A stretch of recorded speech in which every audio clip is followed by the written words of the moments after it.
नमस्कार द्राक्ष बाजार बंधूंनो, मी विजय कुमार तासगाव यश अग्रवाल पुन्हा एकदा आपल्या सगळ्यांचा आपला जो संवाद चालू आहे कमीत कमी खर्चात दर्जेदार उत्पादन ह्यासाठी त्या संवादात आपल्या सगळ्यांचं स्वागत करतो।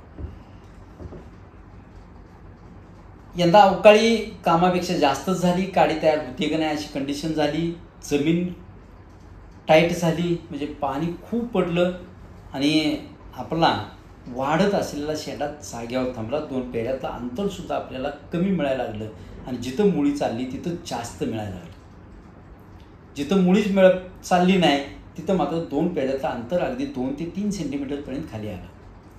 हिथं मुळी कशी चालू करावी, दोन पेऱ्यातलं अंतर कसं मेंटेन ठेवावं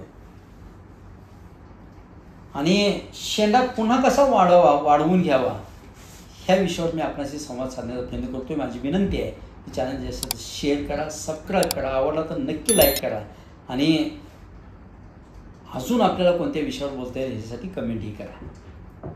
बागायतदार बंधूंनो, इथे एकच ट्रिक सांगतो।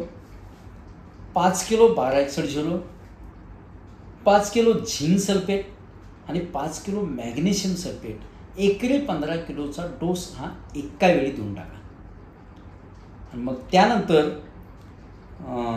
ग्रीन हुमिक 2 किलो 6/5 ग्रॅम, दूध 2 लिटर आणि प्लॅनोफिक्स 50 ml असे एकत्र 2 दिवस भिजवा।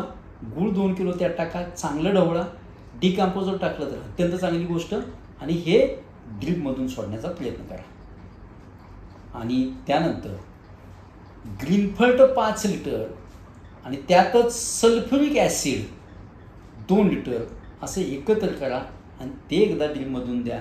आपली शेंडा बाळी दोन्ही अत्यंत चांगल्या पद्धतीने चांगलेली दिसेल। बागायतदार बंधूंनो, संवाद कसा वाटला नक्की कमेंट बॉक्समध्ये सांगा।